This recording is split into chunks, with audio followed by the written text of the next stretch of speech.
Oregon is known for its misty forests, rugged coastline, and quiet villages tucked away in the valleys. But some villages hide more than history. They hide secrets.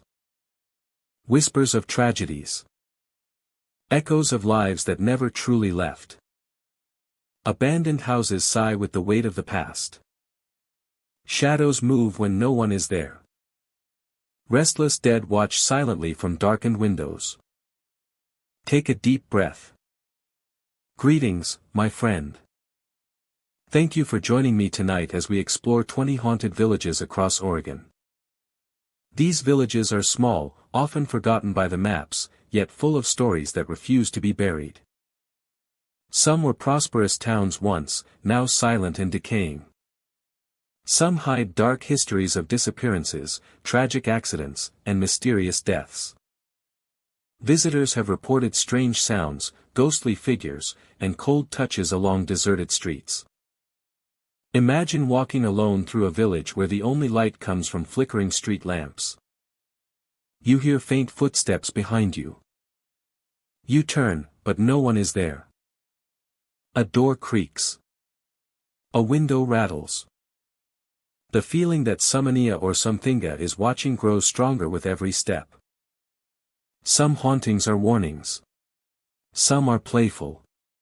Some are sorrowful, trapped in moments that they cannot leave behind. Now, before we step further into these haunted villages, I have a question for you. If you found yourself alone in a foggy village at midnight and saw a shadowy figure moving across the street, would you approach to see who it is? Or would you run as fast as you can? Shanico, Oregon, is a place where time seems to have paused. Once a bustling hub for the wool industry. The town is now quiet, its streets lined with weathered buildings and empty storefronts. Among these relics of the past, the Shanico Hotel stands as one of the few structures still intact. Its wooden exterior is worn and faded. The paint peeling from years of exposure to wind and sun. Yet inside, the hotel retains an uncanny sense of life. As if the echoes of the past refuse to be silenced. Travelers who venture into the Shanico Hotel often describe a feeling of being watched, a subtle awareness of presence in the otherwise still rooms.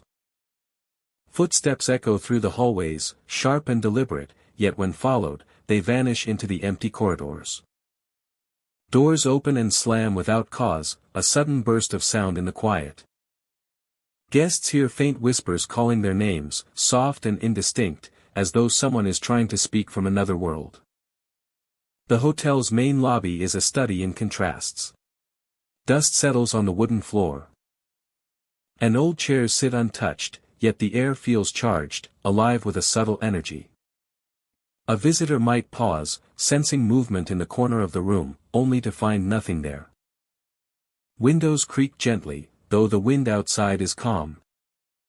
And the faint scent of perfume or tobacco drifts past, hinting at a presence long gone. Guests recount stepping into their rooms, finding objects slightly shifted from where they left them. A chair pulled closer to the bed, a glass resting on the nightstand, or the faint warmth of a seat by the fireplace. A chair pulled closer to the bed, a glass resting on the nightstand, or the faint warmth of a seat by the fireplace. A chair pulled closer to the bed, a glass resting on the nightstand, or the faint warmth of a seat by the fireplace. The hotel seems to participate in the lives of those who enter, observing quietly and moving subtly, leaving traces of attention that cannot be explained. The hotel seems to participate in the lives of those who enter, observing quietly and moving subtly, leaving traces of attention that cannot be explained. The hotel seems to participate in the lives of those who enter, observing quietly and moving subtly, leaving traces of attention that cannot be explained. The hotel seems to participate in the lives of those who enter, observing quietly and moving subtly, leaving traces of attention that cannot be explained.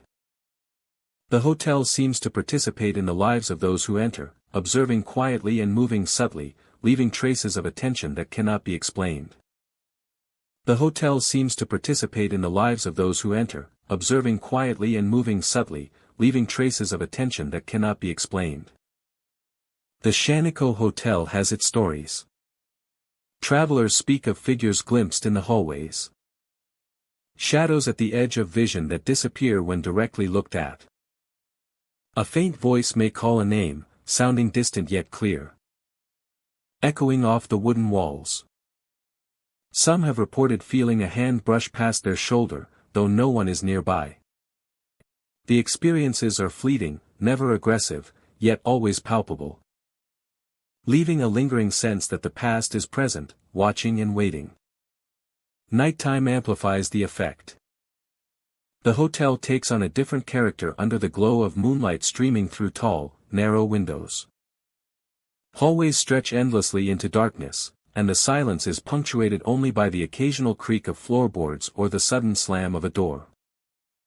A staircase may groan as though someone is descending, though the steps remain empty when approached. Visitors often describe a sense of timing that seems off. Moments where clocks appear stopped. Or the passage of time feels distorted. Objects may be rearranged subtly, adding to the feeling of life within the building. Guests report a quiet fascination with these details. As if the hotel itself is guiding attention. Offering glimpses of its secret life. Some theorize that the Shaniko Hotel retains the energy of those who once worked and stayed there. Miners, traders, and travelers filled its rooms with stories, laughter, and worries. And the building absorbed fragments of these lives. The phantom presence that visitors encounter may be a reflection of this lingering energy. A connection to the history and human experience embedded in the walls. Others believe in a more personal haunting, the spirit of a former guest or proprietor who continues to roam the halls. The details of footsteps, voices, and shifting objects suggest intention, as though the presence is aware of visitors and interacting with them quietly. There is a sense of ceremony in the movements, a subtle choreography that plays out nightly, unnoticed by the world beyond Shaniko. Despite the eerie occurrences, the hotel remains a place of fascination rather than fear.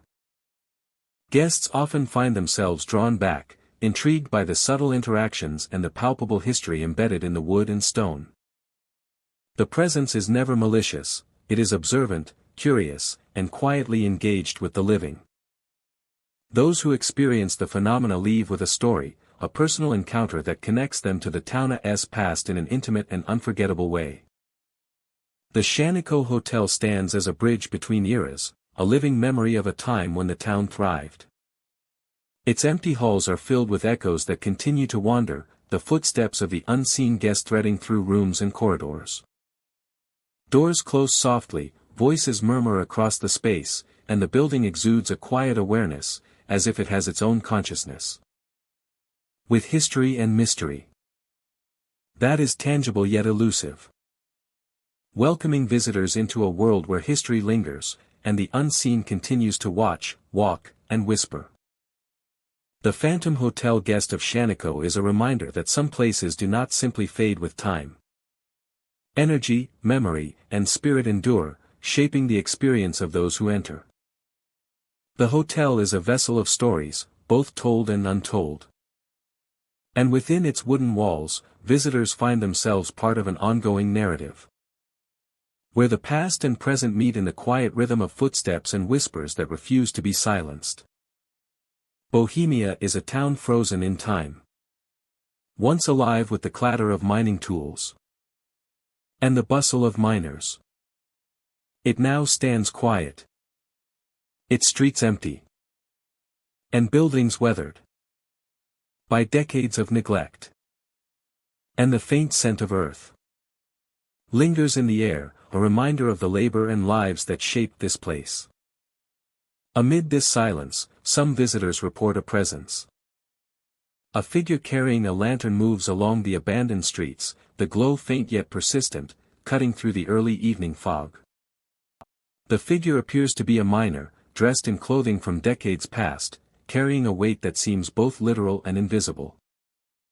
The lost miner is not a threat, but his presence is unmistakable.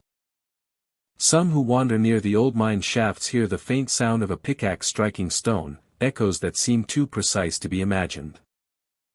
At other times, muffled cries ripple through the fog, pleading for help that never comes. The sounds fade when approached, leaving only the cool mist and the distant memory of a voice that has long been gone. Locals speak in hushed tones about the miner. They describe him as a restless soul, tied to the town by unfinished work and unresolved fate. His lantern is said to guide him, a fragile thread connecting him to a past that he cannot fully leave behind. Visitors who encounter him report a mixture of awe and unease, sensing that they are witnessing a fragment of history walking beside them. The streets of Bohemia provide the perfect stage for these spectral sightings. Fog rolls in from the surrounding hills, blanketing the town in a soft, gray veil that muffles sound and distorts perception.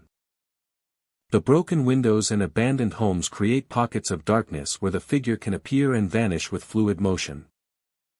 Every creaking sign, every flutter of wind through empty alleyways, adds to the feeling of being watched by a presence that is both familiar and untouchable.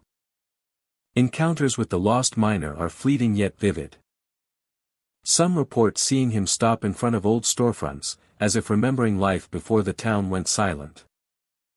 His lantern illuminates worn signage and faded paint, highlighting a history that has nearly disappeared. When approached, he sometimes steps back, retreating into the fog, leaving only footprints in dust or mud that quickly vanish. The cries and movements of the miner create a story of longing and unfinished business. He does not speak words, but the intensity of his presence conveys a message of persistence. A soul tied to labor, community, and the hazards of the mines.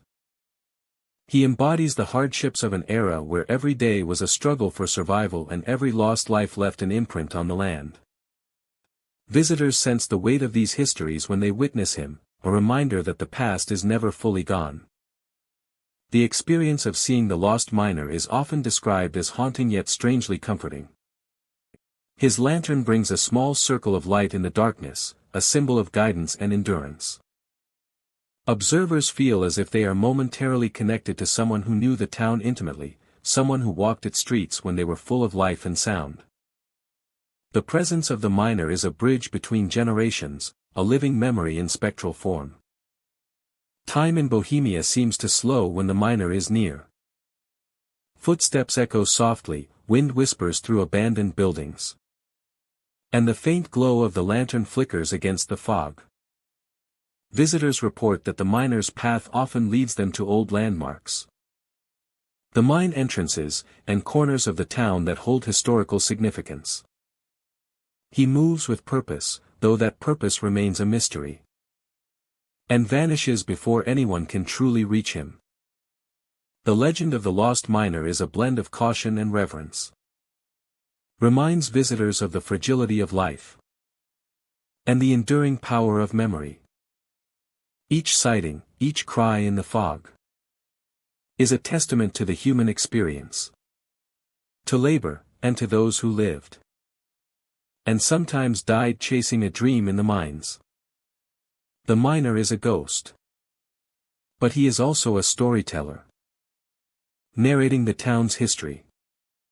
Through movement, presence, and a faint glowing lantern.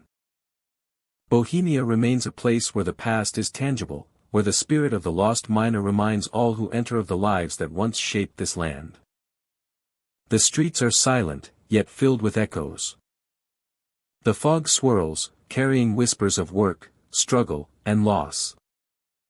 And in the midst of it, the glowing lantern appears, the miner walking through time, reminding the living that some histories never fully fade and that some souls are destined to wander forever along the streets they once called home. Monteith is a small village nestled in a quiet valley, its cobblestone streets winding past centuries-old buildings. During the day, it appears serene, a place where life moves at a gentle pace and the air carries the scent of bakeries and gardens. Yet beneath this calm surface lies a story that has echoed through generations, a tale of children who vanished long ago near the village square. The disappearances happened many years past, yet the memory lingers in the hearts of the villagers. Families spoke of children playing by the fountain or chasing one another along the narrow streets. only for them to vanish without explanation. Despite searches, no trace was ever found. And over time, the village grew accustomed to a sorrow that never fully dissipated.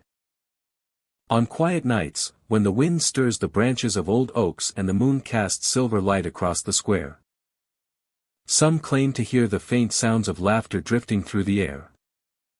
Tiny footsteps echo along the stones, skittering past walls and around corners. But when anyone looks, the square is empty. The sounds are delicate, fleeting, yet unmistakably those of children at play. Visitors have described seeing fleeting glimpses of small figures in the shadows, darting between lampposts and trees, only to vanish when approached. Their clothing is described as timeless, simple and light, moving as if caught in a breeze. There is no fear in their presence, only a strange, bittersweet melancholy, as though they are caught between this world and another. The village itself seems to respond to these occurrences. Doors creak open on their own. Wind whistles through narrow alleys. And lanterns flicker as if stirred by invisible hands. None of these events are violent or threatening, yet they leave an impression that is hard to shake. There is a sense of presence, a quiet insistence that the children have not entirely left, that their spirits remain woven into the fabric of the village. Local historians and storytellers have passed down various accounts. Some suggest the children were taken by a mysterious illness, their spirits lingering where they last played. Others speak of a protective enchantment placed by an unknown figure, a presence that keeps the children close to the square where they once laughed. Whatever the truth, the tales have persisted, carried in whispers and in the unease of those who walk the square after dusk. Those who have ventured to witness the phenomenon speak of a surreal atmosphere. The air feels heavier, tinged with anticipation. And even the faintest sounds are amplified. A whisper of wind can sound like a chorus of tiny voices. A distant scuff of a foot can become a rhythm of playful running. It is as though the village itself holds its breath, allowing the echoes of the past to pass through freely. Children's laughter is often accompanied by other small signs. Shadows flit across walls, objects seem to move slightly. And the distant ringing of bells or the faint jingle of toys can sometimes be heard. Yet when anyone moves to investigate, the square is still. It is a ghostly performance, ephemeral and delicate, leaving no physical evidence but creating a lasting impression on those who witness it. Some villagers have chosen to engage with the phenomenon. They leave small toys or trinkets on window sills or benches, gestures of remembrance and care for the vanished children. Those who do so report a sense of calm afterward, as though the spirits have acknowledged the offering. There is no interaction in a conventional sense, yet there is an unspoken connection, a subtle acknowledgement that the childrena's presence is honored and remembered. Over the years, the story has shaped the identity of Monteith. The village square is treated with reverence, a space where history, memory, and mystery converge. It is a place where generations are reminded of fragility, the passage of time, and the enduring presence of those who have gone before. Visitors often leave with a mixture of wonder and melancholy, carrying the memory of soft laughter that seems impossibly close yet forever unreachable. Even in the modern day, the phenomenon continues. Late at night, when the streets are empty, and the square is bathed in moonlight, visible only to those patient enough to listen and watch. The vanishing children of Monteith are not spirits of malice or harm. They are gentle reminders of the past, echoes of innocence and life that once filled the village square. Their laughter is both haunting and comforting, a delicate thread connecting present to past, memory to reality. Those who encounter them are left with an awareness of the unseen, a recognition that some presences cannot be captured, only felt. In Monteith, the village square is more than a gathering place. It is a space where history lingers, where vanished children continue to dance in the shadows, and where the line between the living and the lost is whispered softly with every step. Every giggle, and every fleeting glimpse that disappears before the eye can fully comprehend it. The streets of Lone Rock take on a different character at night. Shadows stretch and twist, moving with the sway of the mist. A presence emerges, silent and deliberate, gliding through the empty streets. Locals speak in hushed tones of the shadow rider, a figure that appears only when the fog is thickest. A figure that appears only when the fog is thickest. Cloaked and hooded, the rider sits astride a dark horse. The air seems to shiver with anticipation. And the figure is always visible, framed by the rolling fog. The shadow rider is elusive. Those who attempt to follow find themselves enveloped in mist. The streets rearrange themselves as if the town itself resists pursuit. The figure drifts past familiar landmarks. Turning corners without hesitation, crossing intersections without pause. Yet when approached, the rider disappears, leaving only the lingering scent of damp earth and the echo of a phantom presence. Some believe the rider is a remnant of the town's past, a messenger from a forgotten time. Perhaps a guardian, or a lost soul still searching for a purpose. Others see it as a warning, a reminder that some histories cannot be laid to rest. No matter the theory, the effect is undeniable. Those who witness the rider feel a chill that is not only physical but also profound in its emotional weight. As though the figure carries the sorrow and secrets of generations. The streets themselves play a role in the apparition. Streetlights cast pools of yellow light, yet even within them, the rider's form can appear and disappear as if the mist itself is shaping reality. Reflections in windows and puddles add layers to the experience, making the figure seem multiplied, distant, yet unnervingly close. Making the figure seem multiplied, distant, yet unnervingly close. Stories of encounters are varied but share common elements. One resident recalls seeing the figure cross the main road, hood drawn low, horse's mane flickering with the fog. As they reached out, the rider dissolved into the mist, leaving behind only the memory of movement and the quiet echo of passage. Another account tells of a driver halted at an empty intersection, watching as the figure emerged from nowhere, drifted past, and vanished before the car could move. The presence is always accompanied by a sense of timing, as if the rider knows exactly when to appear and vanish. The mystery of the shadow rider is compounded by the absence of sound. Hooves strike the ground, yet no clatter is heard. Wind shifts around the figure without carrying the expected noise. This silence amplifies the fear and fascination, making the observer hyper-aware of every other sound. The rustle of leaves, the distant bark of a dog, the faint hum of the town. In this void of normal auditory cues, the rider commands attention and dominates perception. Some speculate that the rider is a projection of the town's collective memory, an embodiment of loss, vigilance, or unresolved history. Others argue that it is a spirit tethered to the streets, bound by unfinished business or a forgotten promise. Sightings often occur near old buildings, abandoned houses, or sites with past significance, suggesting a link between the figure and the town's history. The fog seems to activate the presence, allowing it to traverse the landscape and be perceived by those sensitive to its manifestation. Witnesses describe a mixture of fear and awe when observing the rider. The figure does not attack or threaten, yet its silent movement and sudden appearances evoke deep tension. It is a reminder of the unknown, a living puzzle within the familiar. Children are warned to stay indoors during foggy nights. And even the most seasoned residents admit a quickened heartbeat and cautious glance when the air grows thick and the streets quiet. The shadow rider is not constrained by human limits. It moves through narrow alleys and open streets alike, sometimes appearing closer, sometimes more distant, always maintaining an aura of inevitability. The horse, too, is unlike any ordinary animal, with eyes that seem to catch the dimmest light, and movements that defy expectation. Observers often note a sense of rhythm to the passage, as though the figure is not merely wandering but performing an ancient, deliberate circuit. Ultimately, the legend of the Shadow Rider endures because it is witnessed, remembered, and passed on. The figure is part of Lone Rock, inseparable from the fog, the streets, and the whispers of those who have seen it.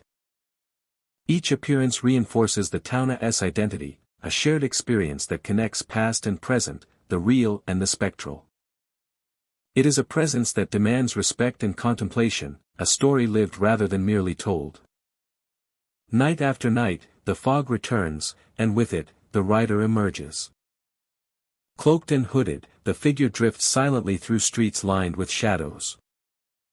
Past buildings and corners that have seen centuries of change. Its hooves strike the earth without a metallic sound, its passage leaving only the intangibly of the feeling of being watched, the lingering chill, and the memory of a presence that cannot be caught, only witnessed. The Shadow Rider reminds all who see it that some mysteries are not meant to be solved. It moves between reality and legend, a bridge across time and perception. Lone Rock, shrouded in fog, becomes a theater for the extraordinary, where the ordinary act of walking through the streets can become an encounter with the uncanny. The rider appears, drifts, and vanishes, leaving behind a silent story that continues to unfold for anyone willing to look into the mist. Antelope is a town that time seems to have forgotten. Its streets are empty most of the day, lined with abandoned storefronts and weathered homes. Yet as night falls, the quiet takes on a new character, a presence that is felt more than seen.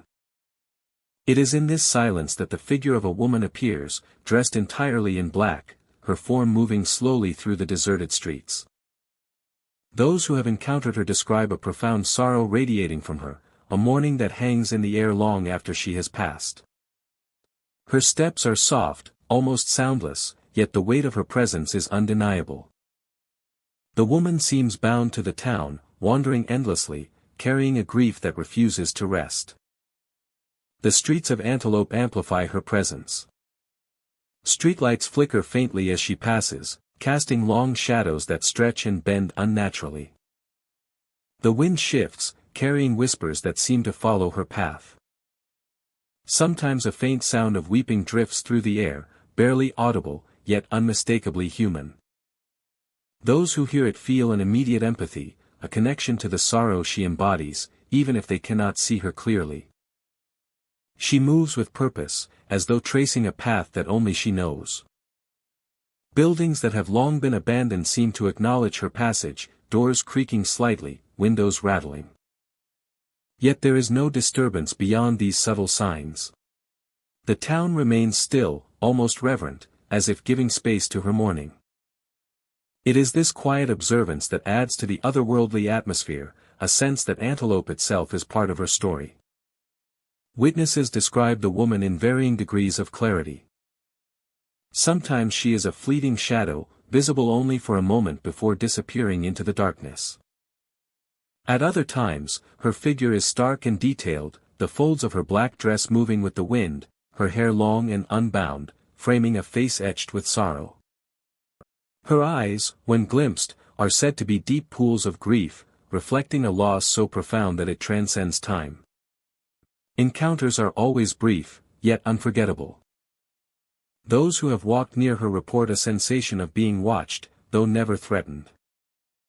The air feels heavier, charged with emotion, as if the town itself mourns alongside her. Some have even reported feeling a light brush of air, like a hand passing through, though when they turn, no one is there. It is a presence that is intimate and personal, touching the living in subtle, almost imperceptible ways. Legend suggests she mourns someone lost to a tragic event long ago.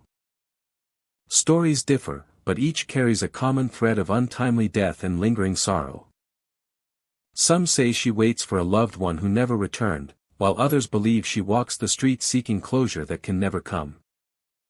The details of her story may remain unknown, yet the emotional resonance is palpable, leaving a mark on anyone who witnesses her passage. The effect of the weeping woman is heightened by the silence of the town. Nights in Antelope are long and still, with few sounds beyond the occasional rustle of leaves or the distant cry of an owl. In this quiet, her presence is magnified. A lone traveler walking the streets can feel the weight of her grief pressing in. A gentle but insistent reminder of the human stories that linger in the shadows. Her visits are unpredictable. Some nights she is seen clearly, drifting along a deserted street or paused near a broken fence. Other nights, she is only sensed. A chill in the air, a whispering sadness, a fleeting shadow at the edge of vision. Each encounter is unique, yet each leaves an impression that lingers long after the town has returned to silence. Antelope itself seems transformed by her presence. The buildings hold her sorrow as much as the air. Each corner and alleyway bearing witness to her endless mourning. It is as though the town and the weeping woman are intertwined, creating an atmosphere where history and emotion are felt rather than seen. Visitors often leave Antelope with a sense of quiet reflection. The encounter with the woman in black is not frightening in the traditional sense, yet it is profoundly affecting. Her sorrow reminds observers of the fragility of life, the permanence of loss. The permanence of loss, and the persistence of memory. It is a haunting that resonates with the heart, leaving an echo. Leaving an echo long after the streets are empty once more. The weeping woman of Antelope is a symbol of grief made manifest. She walks the streets with a quiet dignity, her presence both sorrowful and serene. Those who witness her are drawn into her world for a fleeting moment, touched by a story that transcends words and lingers in the spirit. In the stillness of night, she continues her endless journey, mourning a loss that time cannot erase, and leaving behind an unforgettable impression of sorrow, mystery, and quiet reflection. Shaniko Depot stands silent in the high desert, a relic of a town that once thrived on the clatter of locomotives and the bustle of travelers. The wooden platform is cracked and weathered, paint peeling from the siding. The tracks stretch into the distance, rusted and silent. Wind moves through the empty station, carrying with it a faint echo of the past, as if the air itself remembers the days when steam engines roared and passengers hurried to catch their trains. Visitors to the depot often speak of an unusual presence. Some describe a sudden chill, others notice faint shadows moving across the platform. It is during these quiet moments that the phantom train appears. The sound grows louder, echoing across the desolate town, and a spectral locomotive emerges through the haze. The train is unlike any seen today. Figures appear in the windows, shadowy and indistinct, dressed in fashions of decades past. Men in hats and women in long coats stand on the platform, waiting with an air of purpose. Some visitors swear that the passengers glance toward them, their eyes unseen but somehow aware, before vanishing as the train passes. The platform itself seems to come alive during these encounters. Wooden boards creak under imagined weight, the wind carries the distant sound of voices and footsteps. And the faint metallic scent of a train in motion lingers. Those who have stood there report a feeling of being connected to a moment frozen in time, witnessing a memory that refuses to fade. The experience is both mesmerizing and unsettling. A glimpse into a world that has been abandoned yet refuses to disappear. The phantom train's passage is brief but vivid. Steam rises from the engine, curling around the tracks and platform, and the lights of the train glow faintly in the darkness. The figures on the platform remain still, almost statuesque, until the train has passed, and then they vanish as if swallowed by the night. The train itself fades, wheels no longer turning, leaving only the sound of wind through empty rails and the distant echo of footsteps that do not belong to the living. Locals speak of the depot in hushed tones, recounting stories passed down through generations. They tell of travelers who arrived just in time to witness the ghostly train, and others who approached, only to find empty tracks and an abandoned platform. Some say the train is the echo of a final journey, a spectral reminder of Shanikoa's role as a once thriving stop along the railway. Others believe the passengers are souls lingering between worlds, caught in the motion of travel that was never completed. The architecture of Shaniko Depot adds to the eerie experience. High ceilings with exposed beams, the wooden benches lining the platform, and the small ticket office all remain as they were when the station was in use. Each element seems to resonate with the past, amplifying the sensation that time has folded back upon itself. Visitors report that even the smallest sounds, a wind against a sign, a creak in the sidinga, are magnified, making the presence of the phantom train all the more tangible. Even during daylight, the depot carries a strange energy. Sunlight glances off the rusted tracks, highlighting the wear and tear of decades of abandonment. Shadows of the building stretch long across the platform, and the town's history feels almost present, as if the depot itself holds the memory of every traveler who ever passed through.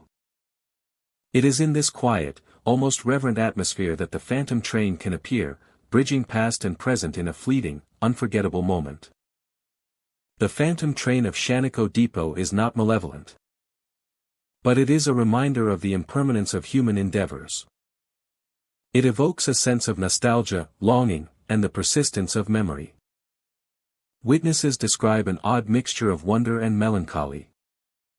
Knowing they are seeing something that exists outside of ordinary reality. A story that continues to unfold even after the town itself has faded. At times, the train is accompanied by faint sounds, a whistle in the distance, the clatter of wheels on rails, or the soft murmur of passengers speaking in hushed tones. These sounds are elusive, disappearing as quickly as they arrive. They create an atmosphere that is both cinematic and haunting, drawing observers into a narrative of a town that once bustled with life. And now thrives only in the stories whispered among those who dare to visit. The experience of standing on the platform during the appearance of the phantom train is a reminder of Shanikoa's enduring legacy. The town may be abandoned, the tracks may be rusted. But the depot remains a gateway to the past. The ghostly locomotive and its shadowy passengers exist as a bridge across time, a living memory that offers both wonder and reflection for those who encounter it. As the train vanishes into the night, silence returns to the depot. The wind carries the faint scent of smoke and iron. And the platform seems empty once more. Yet, the memory lingers, a spectral echo of a moment that refuses to be forgotten. Shaniko Depot continues to wait, quiet and patient, a place where the past and present meet. And where the phantom train keeps rolling through the stories of those who dare to watch. Durkee is a small, isolated town, nestled along the winding roads of eastern Oregon. By day, it appears quiet and unassuming, a place where the horizon stretches endlessly and the sun casts long shadows across empty fields. But as night falls, the town transforms. The air grows thick with silence, broken only by the distant hum of the wind. It is during these hours that a figure emerges along the deserted main road, carrying a lantern that glows with an unnatural light. Travelers who happen upon this road often speak of seeing the lantern flickering in the distance. At first, it appears as a simple glimmer, a reflection of moonlight or a misplaced headlight. But as one approaches, the light takes form. A figure comes into view, shrouded in shadow, holding a lantern that burns steadily despite the wind. There is no sound of footsteps, no rustle of clothing, only the soft glow guiding the way. Some say the lantern-bearer is a guardian, appearing to help lost travelers find their way through the dark and treacherous roads. There are stories of weary drivers following the light, feeling a strange sense of reassurance. Only to find themselves safely back on the main highway as if guided by an unseen hand. Others tell a different tale. They describe the lantern as a lure, a signal that draws travelers off the road and into danger. Those who have followed it too closely report disorientation, confusion, and the sense of being led deeper into the surrounding wilderness. The roads of Durkee are flanked by steep embankments and open fields that stretch into darkness. To stray too far is to risk vanishing without a trace, and the lantern seems to know exactly how to beckon the unwary. Eyewitness accounts vary, yet a pattern emerges. The lantern-bearer moves with purpose, never hurried, never hesitant. His figure is tall and cloaked, features obscured by darkness and distance. The lantern casts long shadows that flicker across the asphalt and dry grasses, painting the landscape in a surreal, almost cinematic light. Some claim the glow is too bright to be ordinary, piercing through fog and darkness with an intensity that is both mesmerizing and disconcerting. Locals speak of the figure with a mixture of awe and caution. There are whispered warnings given to newcomers. If you see the lantern, do not approach too quickly.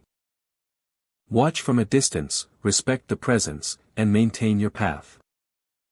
Those who treat it lightly, or with reckless curiosity, are said to experience unnerving events. Lights appearing inside vehicles, sudden chills, or the unnerving sensation of being watched even when the figure is no longer in sight.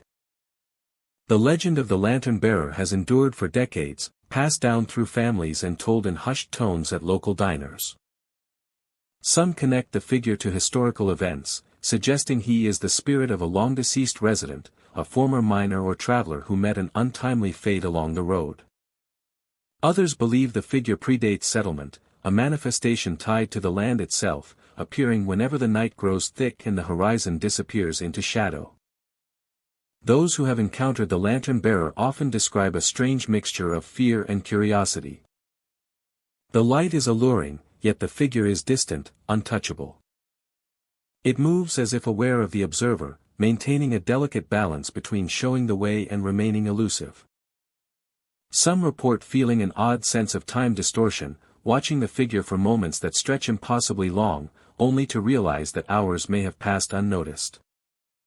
Travelers recount following the lantern through curves and bends in the road, only to find themselves back where they started, or safely at an intersection leading to the highway.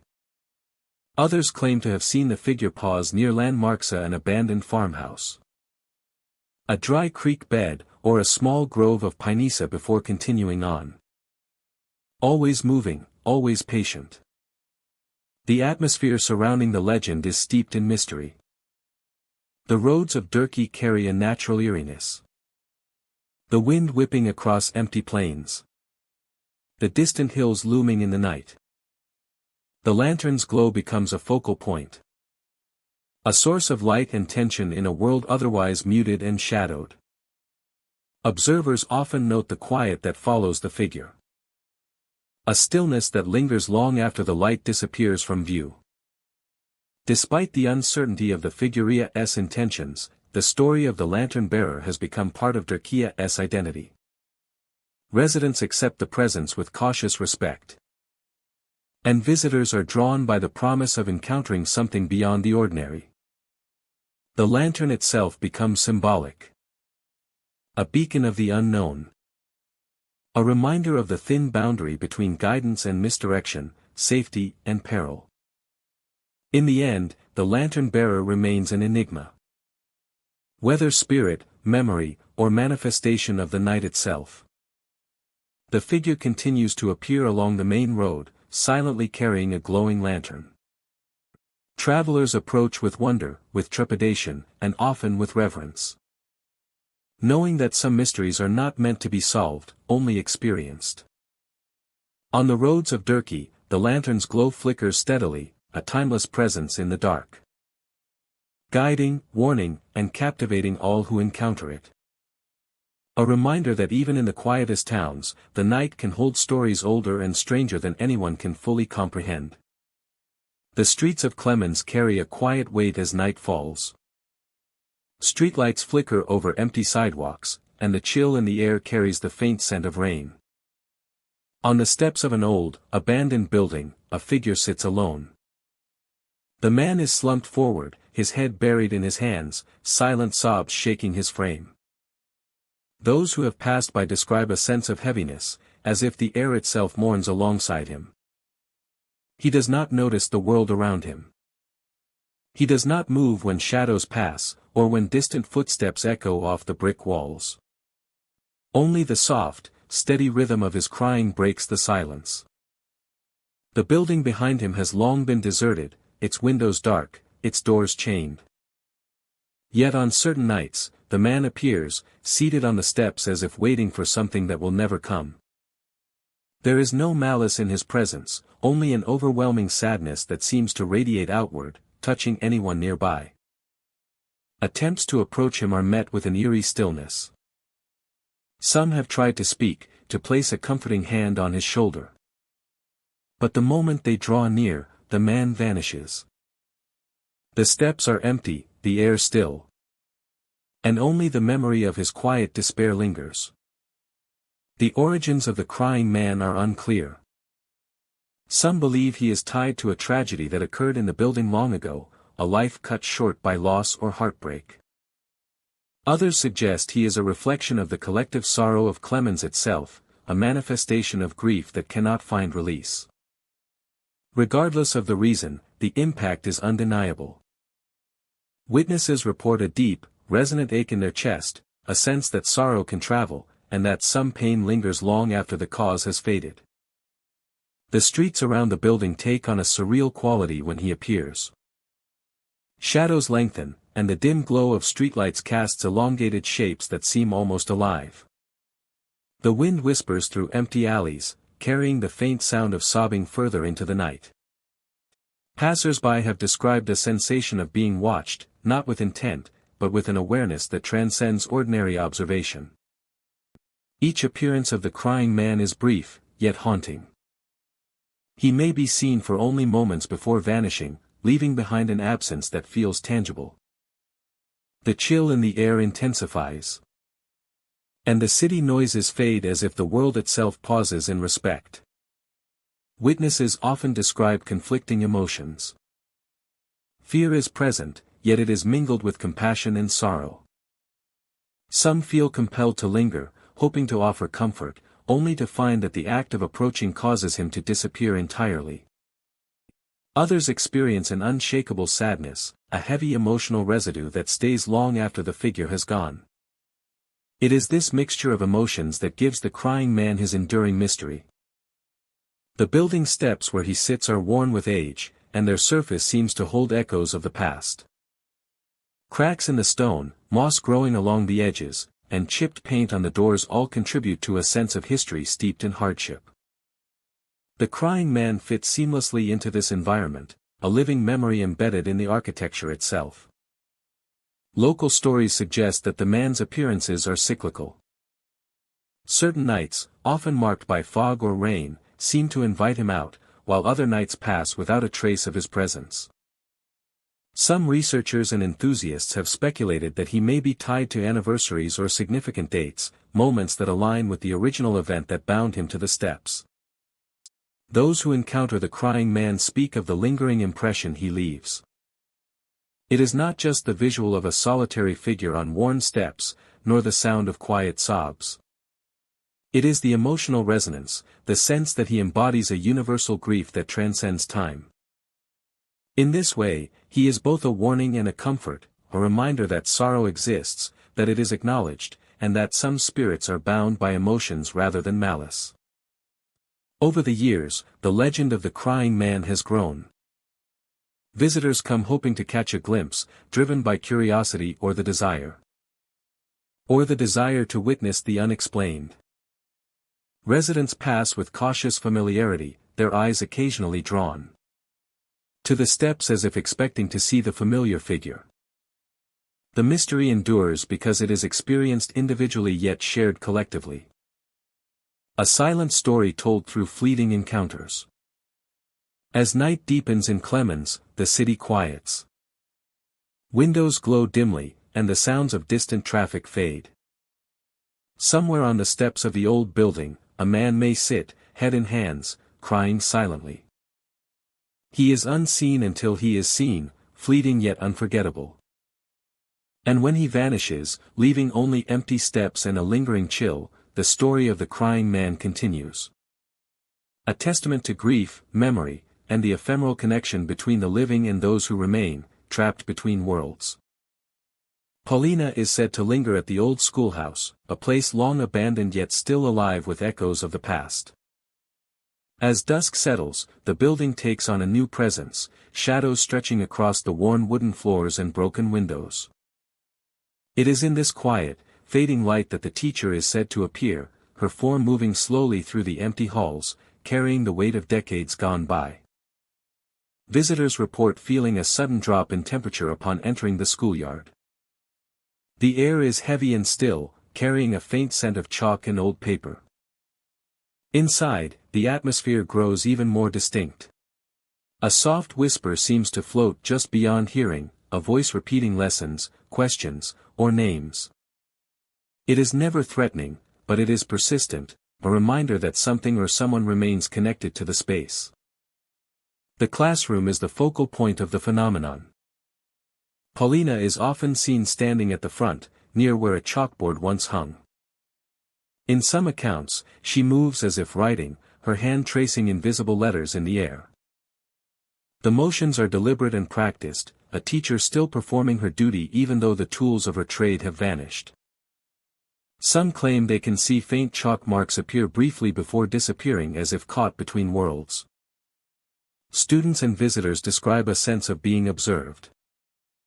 A glance toward the empty desks reveals nothing tangible, yet there is an unmistakable awareness that someone is present. The soft murmur of lessons drifts through the room, barely audible but enough to make the heart quicken. Steps echo in empty hallways, and doors sometimes creak open or shut without explanation. The building feels alive, yet in a way that is tied to memory rather than the physical. Paulina's presence is often accompanied by subtle changes in the environment. Windows rattle without wind, papers shift across desks, and chairs scrape lightly along the floor. These disturbances are small, but together they create a sense of a world overlapping with another. The schoolhouse, silent for years, becomes a stage for a ghostly routine that continues without interruption, a ritual that refuses to end. Those who have stayed late report seeing the teacher move from classroom to classroom, her figure gliding rather than walking.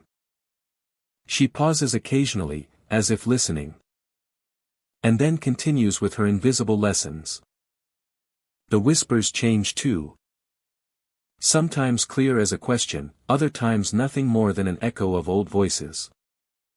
Each encounter leaves an impression.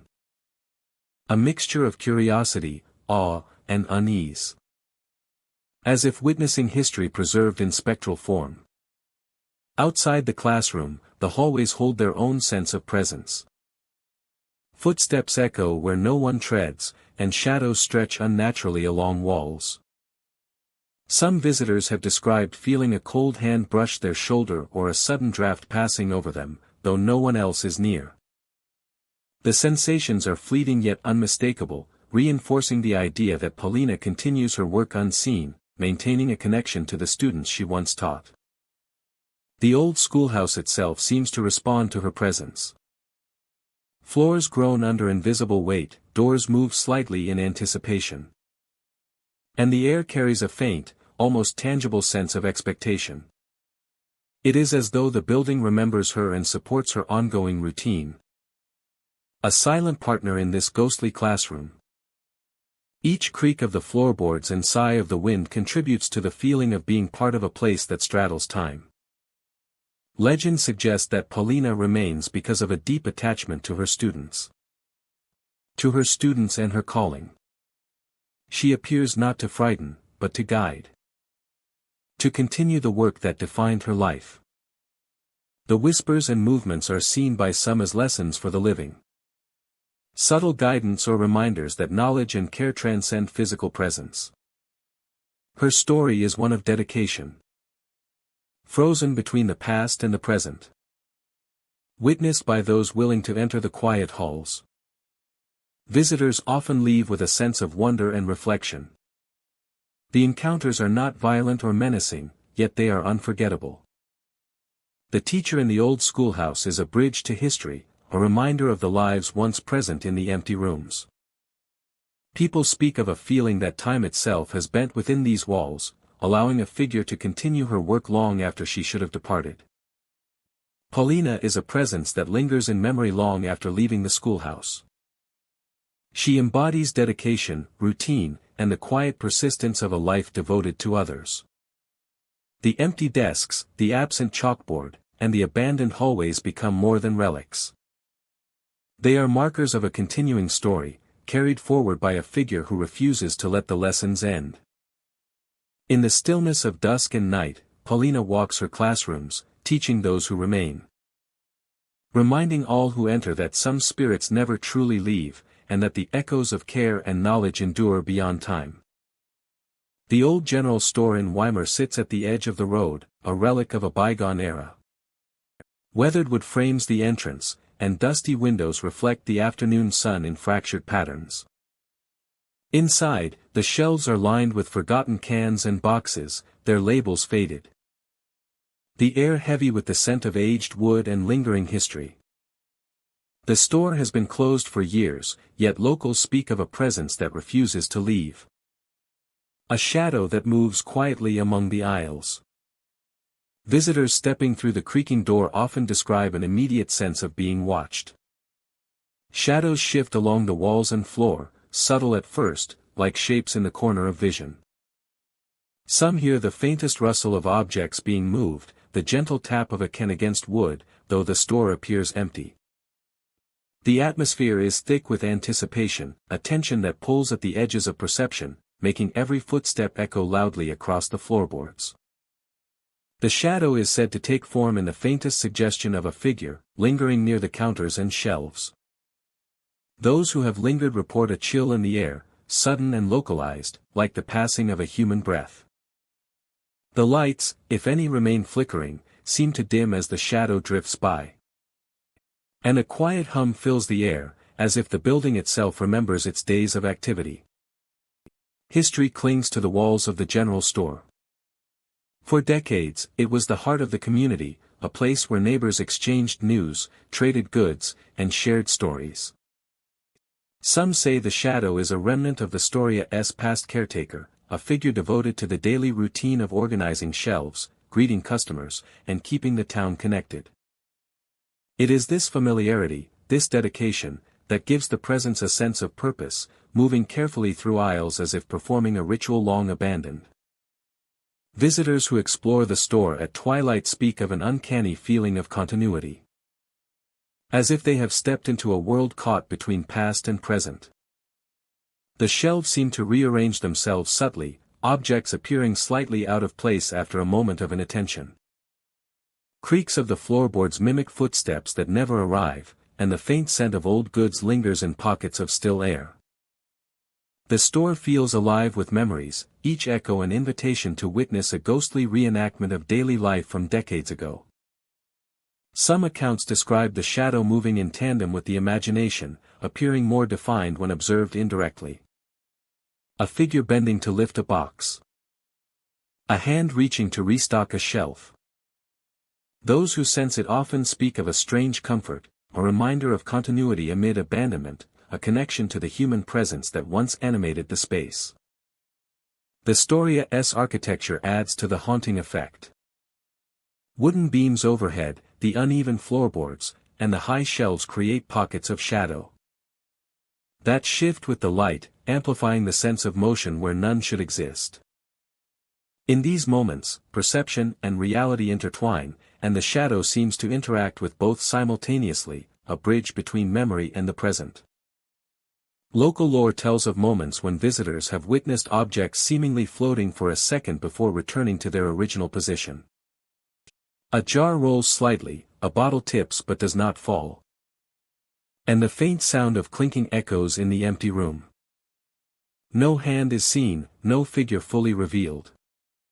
Yet the sensation of being observed is unmistakable. These fleeting encounters leave a lasting impression. A reminder that some places retain more than historia. They retain presence. The shadow does not speak, yet communication is conveyed through atmosphere, movement, and subtle changes in light. Patrons report a sense of acknowledgement, a fleeting awareness that the store is observing as much as it is observed. There is no hostility, only the quiet insistence that the space is not entirely abandoned. The old general store becomes a stage for interaction with something lingering, something patient, and attuned to the rhythms of a past that refuses to be forgotten. As darkness deepens, the experience intensifies. The scrape of wood against wood. The shuffle of unseen feet. The faint tap of metal jars settling into place. For those who remain, the store becomes a living memory. A place where the past whispers gently through shadows. And every corner holds the possibility of being touched by a lingering presence. When visitors leave the store, the lingering impression remains. The air seems heavier, as if filled with the accumulated weight of years. And the image of the shadow moving quietly among the shelves persists in memory. Wimmera's General Store stands as a testament to endurance. Not just of a building, but of the energy and life that once defined it. The shadow is a reminder that some places carry echoes of the past. Subtle and patient. Waiting for those who dare to notice the stories hidden in plain sight. The shadow of the general store remains. Unhurried and observant, a guardian of memory. It invites visitors to witness the silent reenactment of daily life. To sense the rhythm of hands arranging goods. Of footsteps pacing the aisles. And of a presence that continues to care for a place left behind. Weimer's old store endures not just in wood and glass. But in the movement, the energy. And the quiet acknowledgement of a shadow that refuses to fade. Gold Hill sits quietly atop rolling hills, its past echoing in every weathered structure and abandoned shaft. By day, it appears as a sleepy town, surrounded by the remnants of mines that once fueled a rush of dreams and danger. But when night falls, a different story emerges. Shadows stretch across the deserted streets, and the air seems heavier near the old mining areas. It is here, near the entrances of abandoned tunnels, that witnesses claim to encounter the restless miner. The figures are fleeting at first, glimpsed from the corner of the eye. A silhouette against the dim moonlight. Dark clothing streaked with the grime of decades past. They move silently, yet the echo of their footsteps lingers long after they have vanished. Some who have walked near the mine entrances describe a strange sense of being watched. As if unseen eyes follow their every step, glowing faintly from the darkness.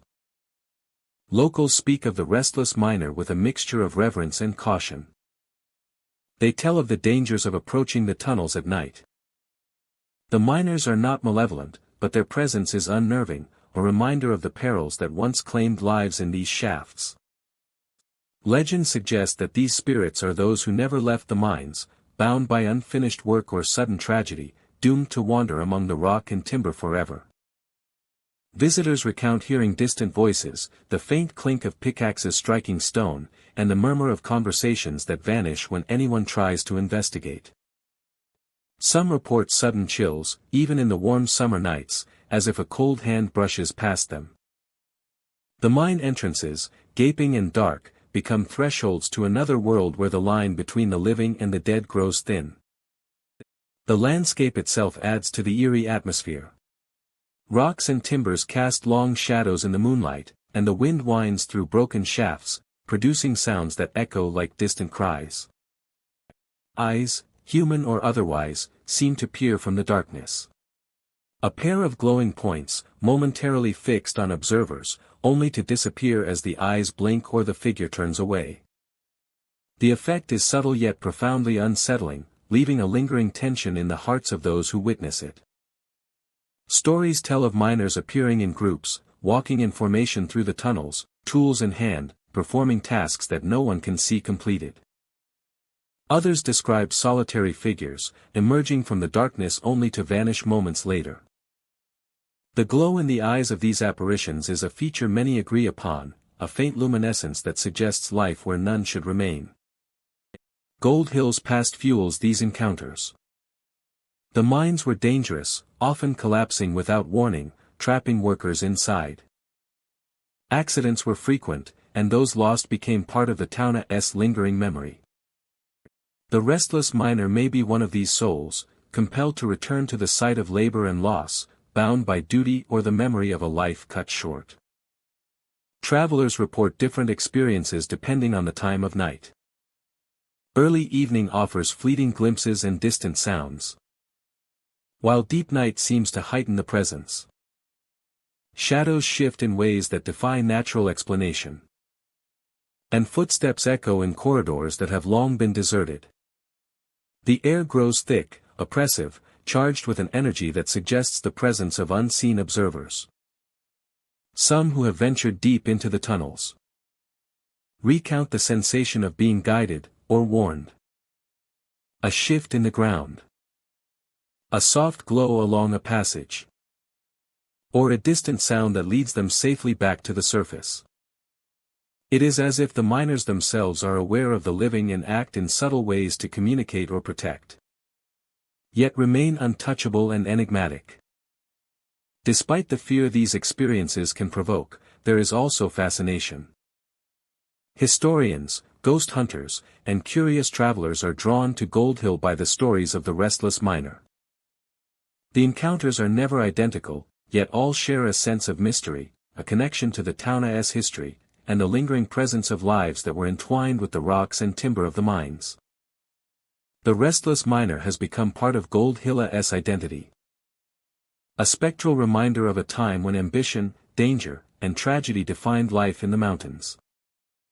Locals respect the tales, warning outsiders while acknowledging that the presence is an inseparable part of the town's history. The mines are no longer working, but the echoes of the past continue to ripple through the night.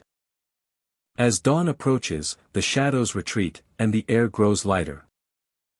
The footsteps fade, the eyes vanish, and the restless miner disappears into the fabric of history. Yet those who have witnessed the figure, or heard the faint clink of tools in the darkness, know that Gold Hill holds more than just abandoned tunnels. It is a place where the past lingers, where the dead may still walk, and where the restless miner continues to roam, forever tied to the land he once toiled upon. The story of Gold Hill and its restless miner endures, a blend of history, mystery, and lingering spirits. A blend of history, mystery, and lingering spirits.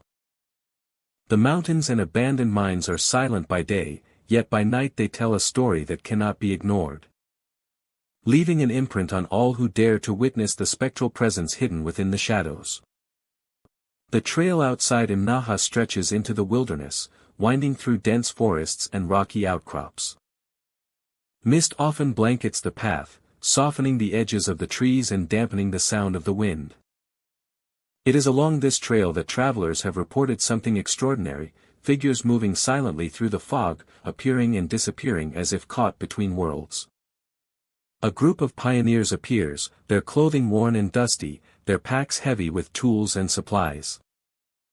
Their faces are determined but weary, etched with the hardships of a journey long completed and yet never ending. They move together, in quiet coordination, as though following a path known only to them.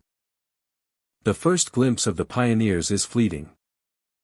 Those who notice them describe a chill in the air, a sudden awareness of presence that cannot be explained. The figures appear for moments at a time, their outlines softened by the mist. Some report the glint of metal from their tools, the worn leather of their packs, or the faint sway of canvas tents tied to their horses. Every detail is vivid, yet ephemeral, vanishing before it can be fully comprehended. It is said that the pioneers follow the old trail, retracing the steps of ancestors who sought new beginnings in the untamed lands of the region. Their journey is silent, yet it carries the weight of history.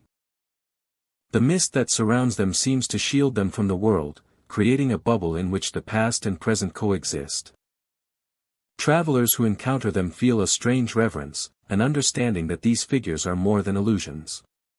They are echoes of a time when survival demanded courage, perseverance, and unyielding resolve. Some who have witnessed the lost pioneers describe the sensation as haunting, yet strangely comforting. There is no threat in their presence, only the sense of lives long gone yet still walking, still completing the journey they began. The silence is profound, broken only by the whisper of the wind through the trees or the distant call of a bird. It is a soundscape that enhances the ethereal quality of the figures, making them seem almost tangible, yet always just out of reach. The origins of the lost pioneers are shrouded in mystery. Records suggest that many settlers ventured into this region, facing harsh winters, treacherous terrain, and isolation. Some never returned, their fates unknown, leaving behind trails and memories that linger in the landscape. It is these stories that give shape to the visions witnessed along the trail. The pioneers seen today may be the spirits of those who never reached their destinations, walking endlessly, bound to the path that claimed them. Encounters are brief but unforgettable. Observers often feel compelled to follow, to step onto the trail and walk alongside the silent figures. They often feel compelled to step onto the trail and walk alongside the silent figures. Yet each attempt to approach brings a startling realization. They continue on their path, oblivious, or perhaps indifferent, to those who watch from the edge of the mist. And then, as if acknowledging that their time in the living world is over, they vanish, leaving only the faint imprint of footprints or the rustle of movement in the underbrush. The trail itself seems to react to these apparitions. Trees that line the path take on a darker, more solemn appearance. Rocks glisten with moisture. And the mist thickens as the pioneers pass. Travelers speak of an inexplicable stillness. A pause in the rhythm of the forest. As if nature itself holds its breath in recognition of the figures. It is a landscape alive with memory. Where the boundary between the past and present is fragile and permeable. Local legends suggest that the lost pioneers are drawn to this trail for reasons beyond explanation. Some say they are searching for companions lost along the journey, walking the route in hope of reunion. Others believe they are fulfilling unfinished business, retracing the steps of survival, carrying the burdens of the past into the present. The truth remains uncertain, but the sightings continue, preserving the stories of those who came before and honoring their courage.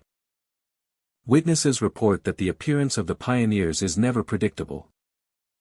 Misty nights seem to encourage their presence, but no pattern guarantees an encounter.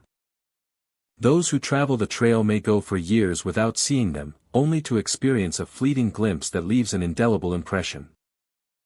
Memory of the figures lingers long after they vanish, shaping the way travelers view the landscape and the history embedded within it. In the quiet moments, when the mist rolls in and the world is hushed, the trail outside Imnaha transforms.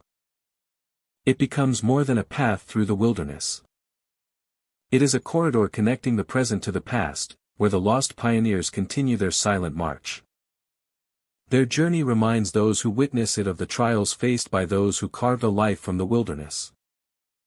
And the enduring power of history to manifest in ways both subtle and profound. The lost pioneers of Imnaha walk forever along the trail, carrying their packs and tools, moving with unwavering determination, and vanishing into the mist before they can be fully seen. They are a living memory, a tribute to perseverance, and a haunting presence that honors the spirit of exploration and endurance. And as travelers pass the trail, they are reminded that the past is never truly gone. It lingers, visible to those willing to witness, walking silently through the mist, forever on the path. Lad was once a bustling town, filled with the sounds of daily life. Filled with the sounds of daily life and the footsteps of those seeking care at the small clinic on Main Street. Today, the streets are quiet, lined with abandoned buildings and overgrown paths. Yet the presence of one figure endures, a man in a long coat, moving with purpose along the empty sidewalks. Locals call him the Phantom Doctor, a spirit from the early 1900s who still tends to a town that no longer exists. Visitors to Lad report an uncanny chill in the air as they approach the old clinic. The temperature drops suddenly, and the quiet is broken only by the faint echo of footsteps on cracked pavement. Some say the doctor appears at dusk, his figure pale and defined against the fading light. His movements are deliberate, almost mechanical, as if he is performing rounds for patients who have long since departed. The streets themselves seem to respond to his presence.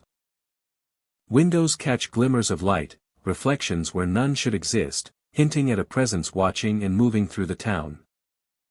Those who wander too close feel the subtle brush of cold air or the unmistakable sensation of a hand resting on their shoulder, fleeting yet undeniable. Inside the old clinic, the atmosphere is heavier, thick with the memory of care and healing. Dust covers the counters, and faded medical charts lean against the walls, yet there is a sense that the space is still occupied. Some visitors describe seeing the doctor move silently between rooms, his attention focused on invisible patients. The faint scent of antiseptic lingers in the air, carried as if through time itself, a reminder of his dedication. Accounts of the phantom doctor vary, but they share a common thread of observation and respect. He does not frighten intentionally. Instead, his presence is one of diligence and care. A continuation of the work he once performed with living hands. Shadows shift across hallways, instruments move subtly as if in use. And the faint sound of footsteps echoes through the clinic long after the last visitor has left. The streets of Lad hold their own stories. Street lamps flicker despite the absence of electricity. And the faint clatter of horse-drawn carriages can be imagined on the uneven road. Those who wander after sunset often speak of glimpsing the doctor standing at the corner, gazing down the street as if waiting for someone or assessing a patient from another era. His form is clear yet insubstantial, a figure bound to the place he once served. A figure caught between worlds. Bound to the place he once served. Those who wander after sunset often speak of glimpsing the doctor standing at the corner, gazing down the street as if waiting for someone or assessing a patient from another era. His form is clear yet insubstantial, a figure bound to the place he once served. A figure caught between worlds. Bound to the place he once served. Those who wander after sunset often speak of glimpsing the doctor standing at the corner, gazing down the street as if waiting for someone or assessing a patient from another era. His form is clear yet insubstantial, a figure bound to the place he once served. A figure caught between worlds. Bound to the place he once served. Those who wander after sunset often speak of glimpsing the doctor standing at the corner, gazing down the street as if waiting for someone or assessing a patient from another era. His form is clear yet insubstantial, a figure bound to the place he once served. A figure caught between worlds. Bound to the place he once served. Those who wander after sunset often speak of glimpsing the doctor standing at the corner, gazing down the street as if waiting for someone or assessing a patient from another era. His form is clear yet insubstantial, a figure bound to the place he once served. A figure caught between worlds. Bound to the place he once served. Those who wander after sunset often speak of glimpsing the doctor standing at the corner, gazing down the street as if waiting for someone or assessing a patient from another era. His form is clear yet insubstantial, a figure bound to the place he once served. A figure caught between worlds. Bound to the place he once served. Those who wander after sunset often speak of glimpsing the doctor standing at the corner, gazing down the street as if waiting for someone or assessing a patient from another era. His form is clear yet insubstantial, a figure bound to the place he once served. A figure caught between worlds. Bound to the place he once served. Those who wander after sunset often speak of glimpsing the doctor standing at the corner, gazing down the street as if waiting for someone or assessing a patient from another era. His form is clear yet insubstantial, a figure bound to the place he once served. A figure caught between worlds. Bound to the place he once served. Those who wander after sunset often speak of glimpsing the doctor standing at the corner, gazing down the street as if waiting for someone or assessing a patient from another era. His form is clear yet insubstantial, a figure bound to the place he once served. A figure caught between worlds. Bound to the place he once served. Those who wander after sunset often speak of glimpsing the doctor standing at the corner, Gazing down the street as if waiting for someone or assessing a patient from another era. His form is clear yet insubstantial, a figure bound to the place he once served. A figure caught between worlds. Bound to the place he once served. Those who wander after sunset often speak of glimpsing the doctor standing at the corner. Gazing down the street as if waiting for someone or assessing a patient from another era. His form is clear yet insubstantial, a figure bound to the place he once served. Some say he is drawn to those who walk alone, offering a silent presence that is both unsettling and oddly comforting. The cold hand on the shoulder is never meant to harm, but to remind travelers that someone watches over the town, even if the living have moved on. It is as if the doctor's devotion transcends time. A lingering commitment to his duty that death cannot interrupt. The old clinic itself seems to hold the doctor in place. Cracked floors and rusted fixtures do not deter him. Doors creak open on their own, lights flicker, and shadows stretch across the walls as if performing a ritual of care that has endured for more than a century. Visitors who stay too long often sense a presence moving near them, a quiet reassurance or a subtle warning. The air carries weight and stillness, punctuated by soft, unexplainable noises. Those who have encountered the phantom doctor often leave with a mixture of awe and unease. There is a strange serenity in the knowledge that a figure so dedicated to healing continues his work, even in the absence of patients and a functioning town. The streets, the clinic, and the shadows themselves become part of a living memory, a tableau of devotion frozen in spectral form. Walking through Lad at night, one can almost hear the echoes of medical rounds, the careful steps of a man committed to helping others, the whispered instructions that float through time. The phantom doctor is a guardian of history, preserving the essence of a town and a profession long past. His presence reminds all who encounter him that the echoes of care and dedication are never truly gone, and that in quiet streets and empty buildings, some spirits continue their work, bound by duty and memory, unseen but undeniably present. The abandoned theater in Mitchell stands at the heart of a quiet street, its marquee faded and windows clouded with dust. Once a place of laughter, applause, and music. It now rests in silence, its curtains tattered and seats coated with the weight of years. Yet within this stillness, there is a presence that refuses to be quiet. A voice that drifts through the empty hallways and across the empty stage.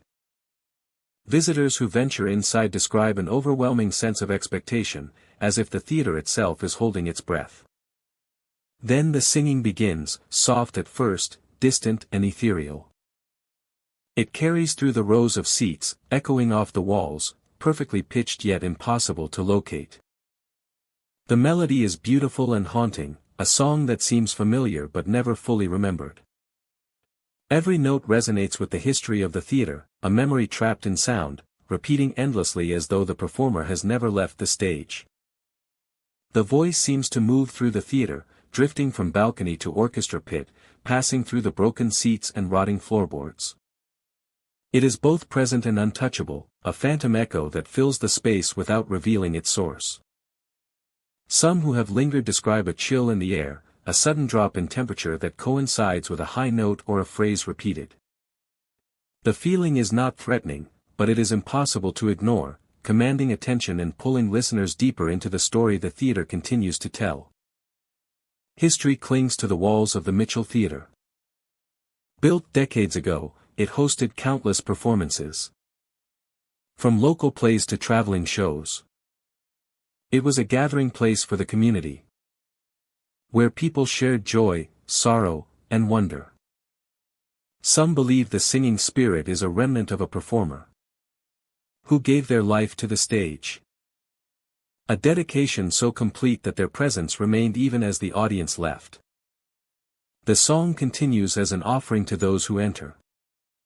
A bridge between the living and the echoes of those who once filled the theater with life. The acoustics of the theater amplify the haunting effect. Every wooden beam, every chipped plaster wall, carries sound in unexpected ways. The voice bends and stretches, shifting direction without a visible source. It fills corners, wraps around pillars, and lingers near the stage, creating the impression of multiple singers when in reality, only one voice seems to exist. Visitors often find themselves turning slowly, scanning the darkness, searching for the singer who cannot be found. Occasionally, the song seems to respond to movement. If someone walks across the main floor, the notes may rise or descend, almost as though the spirit acknowledges the presence of the living. Others sense a subtle sadness woven into the melody, a longing that stretches across decades, connecting the present to a time when the theater pulsed with life. The physical space of the theater adds to the sensation. Dust motes swirl in the air, moving like tiny dancers across the stage. The faded curtains whisper with drafts that move unpredictably through the auditorium. The singing feels alive, almost tangible, filling the space with a presence that both comforts and unsettles. Visitors often describe a sensation of being accompanied, though alone. The voice is never loud or intrusive, but it fills the mind and heart with the memory of music performed with care and passion. The notes are clear, structured, and hauntingly beautiful, repeating endlessly as though the spirit refuses to leave, unable to finish the performance it began so long ago. This repetition is not mechanical, but deliberate, each cycle imbued with emotion and history, calling attention to the enduring legacy of the theater and its unseen inhabitant. Some who linger in the theater long enough perceive subtle variations in the melody. A note may hold a second longer than before, a phrase may end slightly differently. It is as if the spirit is aware of being observed, subtly altering the performance in response to attention, creating a dynamic connection between past and present. The experience is mesmerizing, a reminder that some places do not simply retain memory but actively express it through presence and sound. When visitors leave the theater, the echo of the song often follows them. Steps taken outside are accompanied by faint tones carried on the wind, as if the voice refuses to be confined. It leaves a lingering sense of wonder, a reminder that beauty and history can endure even when buildings decay and time marches on. The theater, though abandoned and silent to most, continues to sing its story. And those who listen become part of that story, sharing in a performance that spans generations. Michela's abandoned theater stands as a monument to persistence, memory, and the enduring power of music. The singing spirit inhabits the space with grace and dedication, offering a connection to the past that is both beautiful and haunting. Every note, every echo, serves as a reminder that even in emptiness, some places carry life, history, and presence within their walls, waiting for those willing to listen and witness the echoes of a world that refuses to fade. Shaniko Cemetery Road stretches quietly through the high desert, a narrow ribbon of pavement flanked by sagebrush and old stone markers. By day, it is a serene passage, touched by sunlight and the occasional whisper of wine through the trees. Yet as dusk falls, the road transforms. Shadows deepen, and the stillness grows heavier, as if the landscape itself holds its breath. Travelers report a small figure appearing along the roadside, a child standing just beyond the headlights. She waves gently, calling for help, yet there is no sound of voice. Her face is pale, her expression uncertain but urgent. The air around her seems to shimmer, a subtle distortion that hints she is not entirely of this world. Those who attempt to approach find only emptiness. The child steps aside, then vanishes into thin air, leaving behind wet footprints that disappear before they can be fully examined. The effect is haunting, a fleeting presence that defies explanation and lingers in memory long after the encounter. Locals speak of the restless child with a mixture of sorrow and caution. Legend suggests she may be tied to a tragedy long past, a life cut short and unable to move on.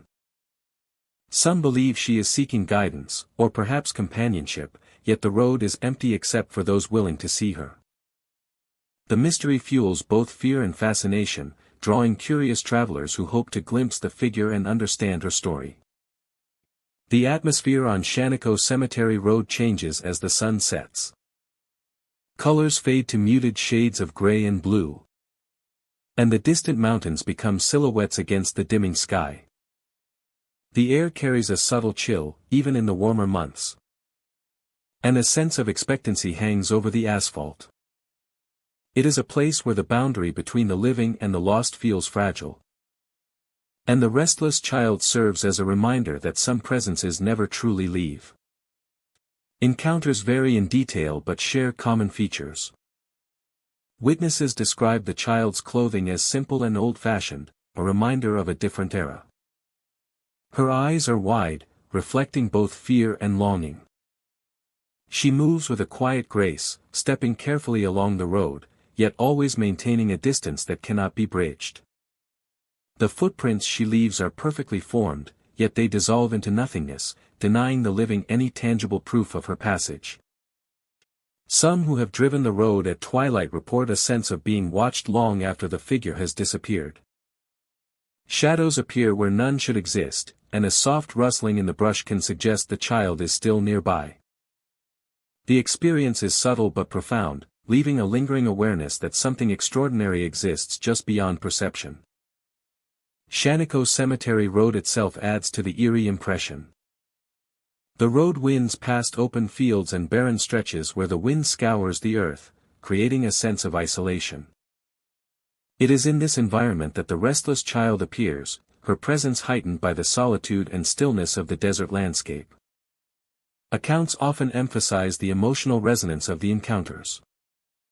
Observers feel an instinctive need to reach out, to guide or comfort the child, only to realize that their attempts are in vain.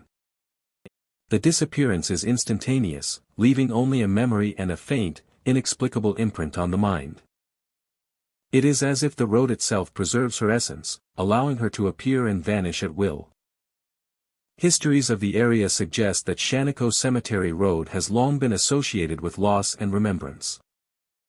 The town of Shaniko was once a thriving community, and the road has seen countless travelers over the decades.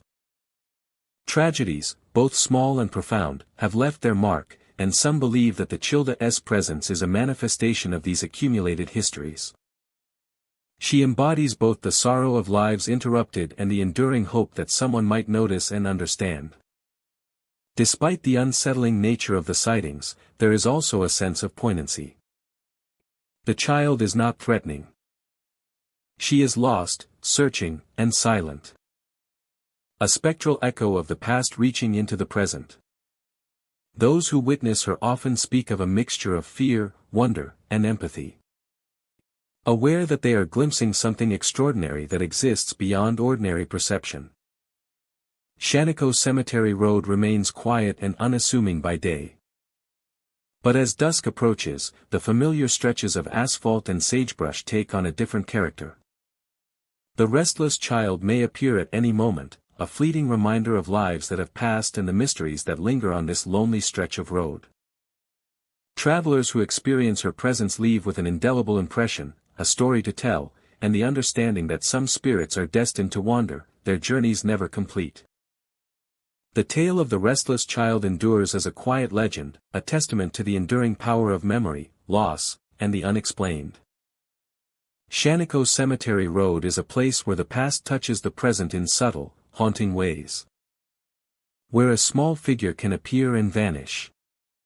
And where those willing to watch may witness a moment that transcends the ordinary. A brush with the extraordinary that lingers long after the road has returned to silence.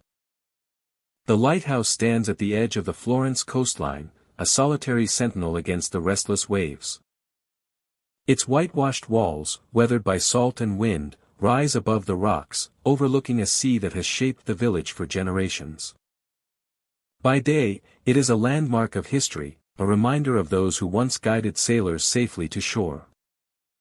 By night, it becomes a place of mystery, where the veil between past and present seems impossibly thin.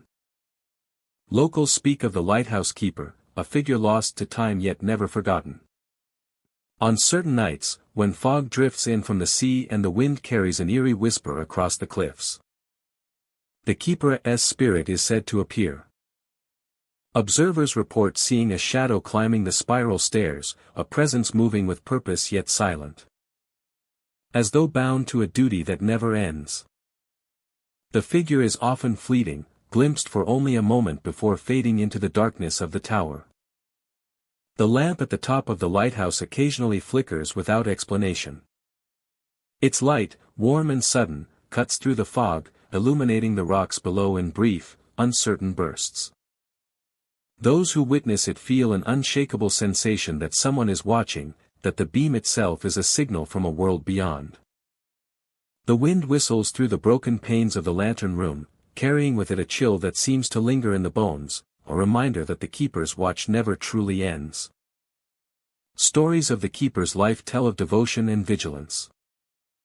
He tended the lamp through storms and nights of relentless fog, guiding sailors past jagged reefs and treacherous waters. Villagers say he was meticulous, almost obsessive in his care for the lighthouse, never leaving until every corner had been inspected, every light secured. It is this unwavering commitment that seems to tether him to the lighthouse even in death.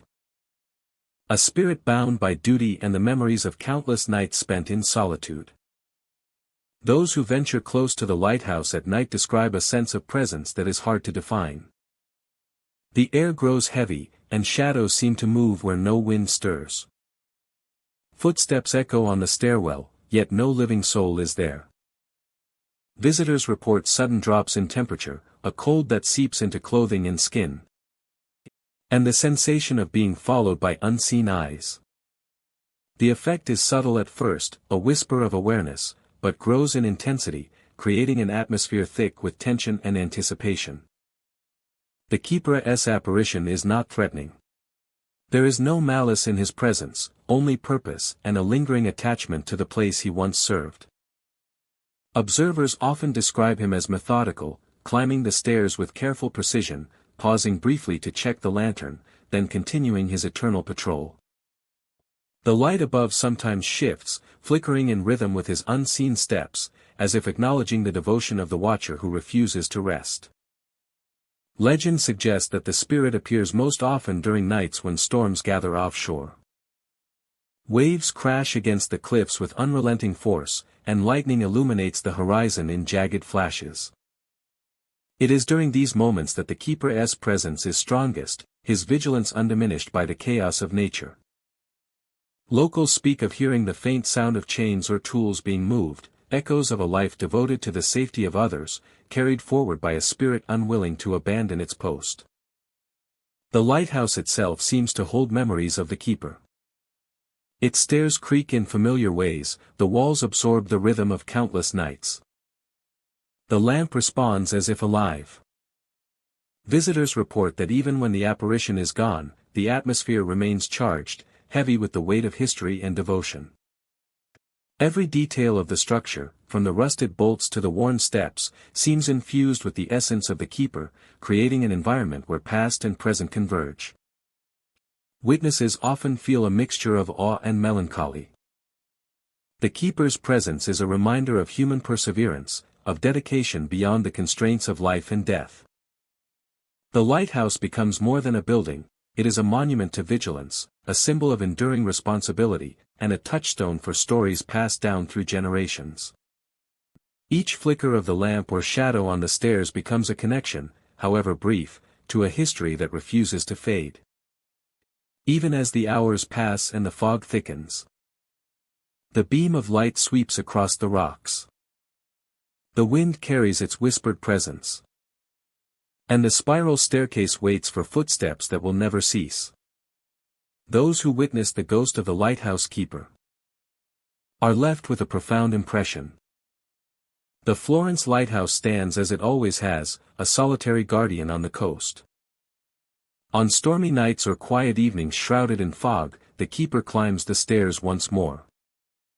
The lamp flickers, illuminating the sea, the rocks, and the mist. Travelers, villagers, and visitors may glimpse the figure, a shadow among shadows, climbing silently toward the light. And then, as quickly as he appeared, he is gone, leaving the lighthouse dark, silent, and waiting for the next night when the watch begins again.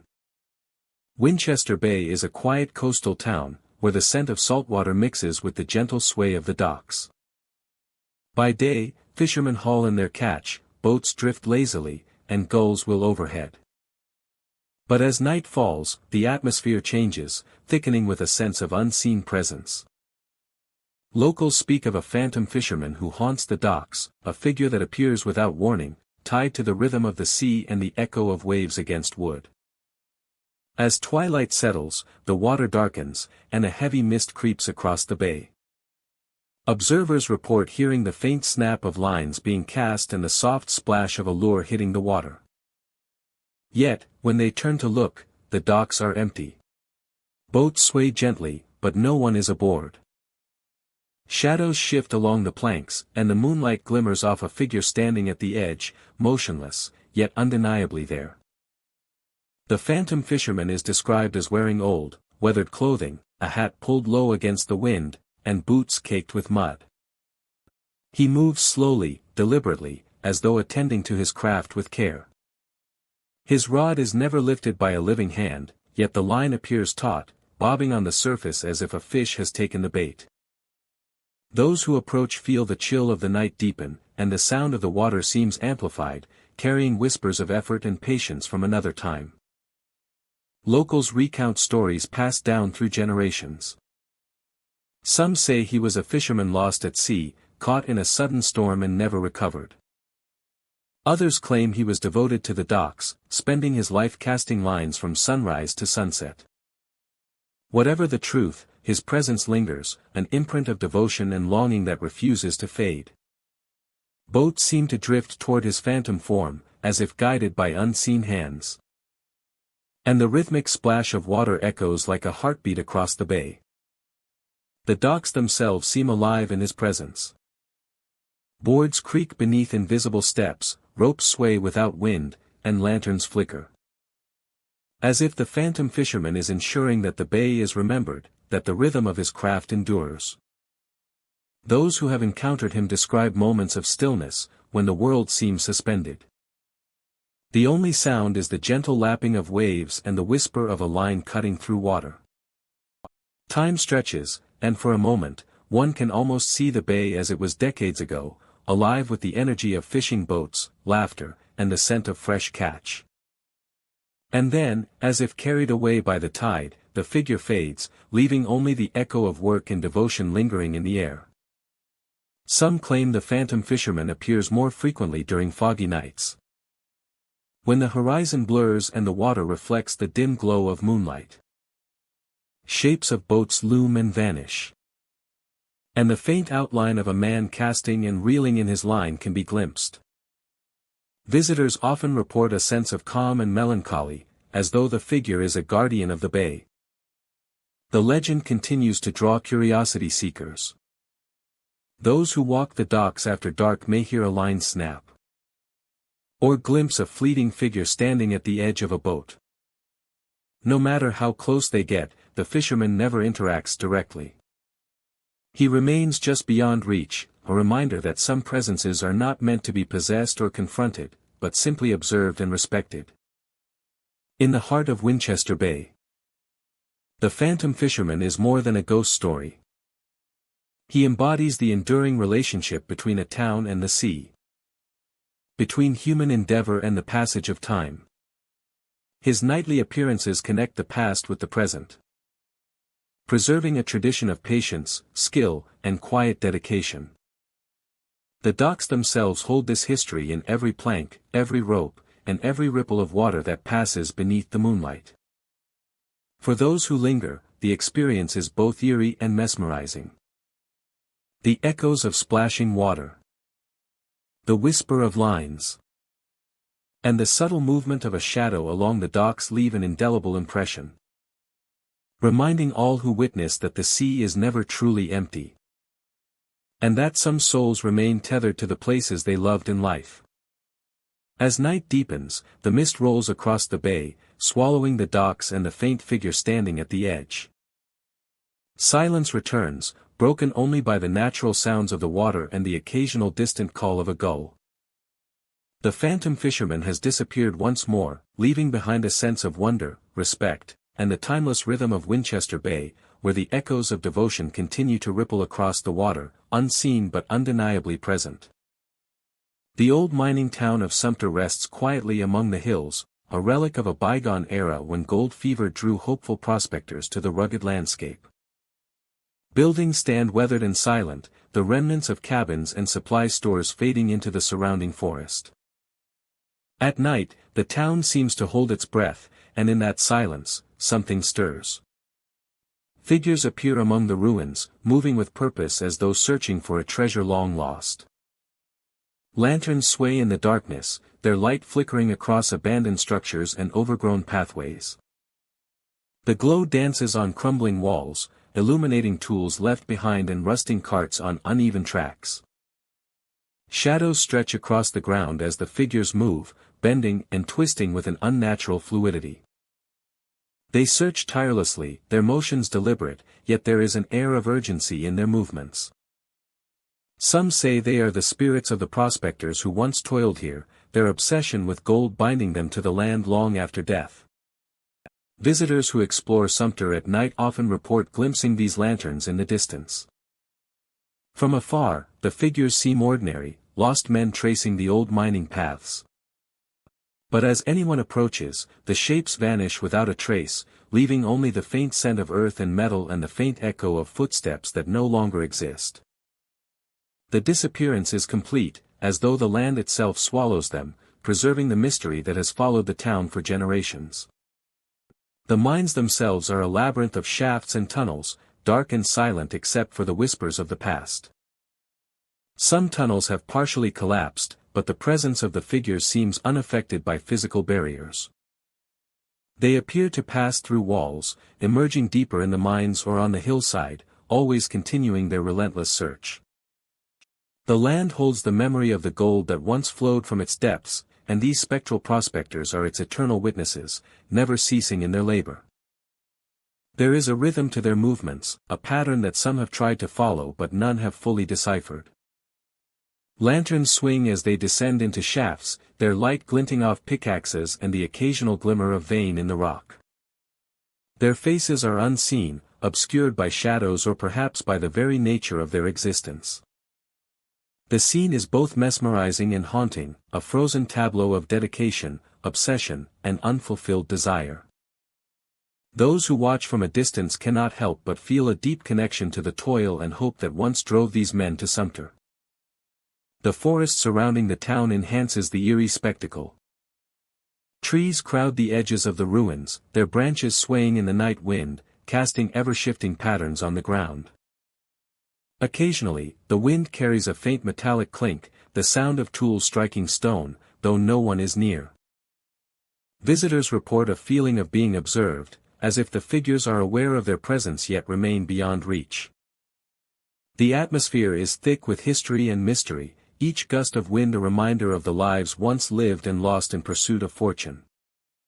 Some explorers have tried to follow the lanterns into the mines, stepping cautiously over fallen beams and broken planks. The deeper they go, the more the air thickens with the sense of anticipation and tension. Yet the figures always remain just out of reach. A step closer, and the lanterns vanish, leaving silence and darkness. There is no fear in the encounter, but a profound sense of wonder, an understanding that the spirits are not meant to be caught or disturbed, only witnessed from a distance.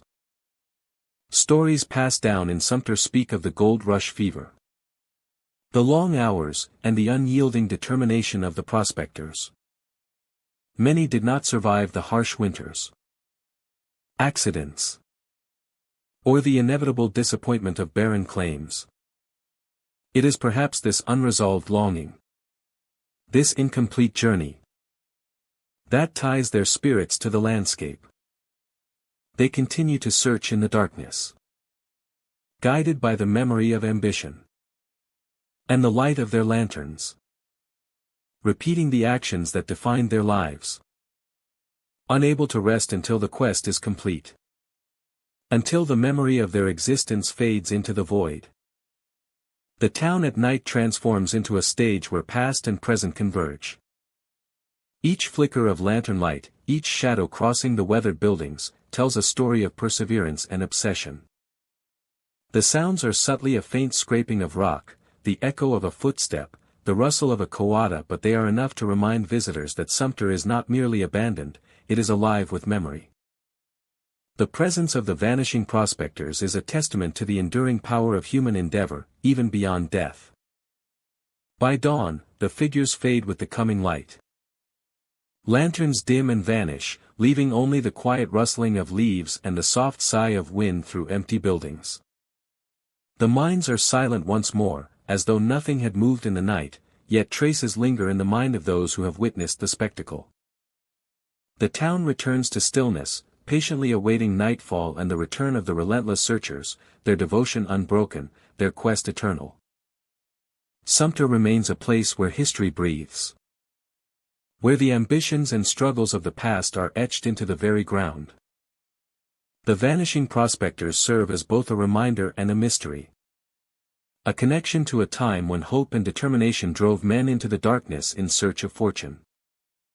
Their lanterns continue to swing through the night, a haunting and beautiful symbol of the pursuit that never truly ends. And of the stories that remain alive in the shadows of a town that refuses to be forgotten.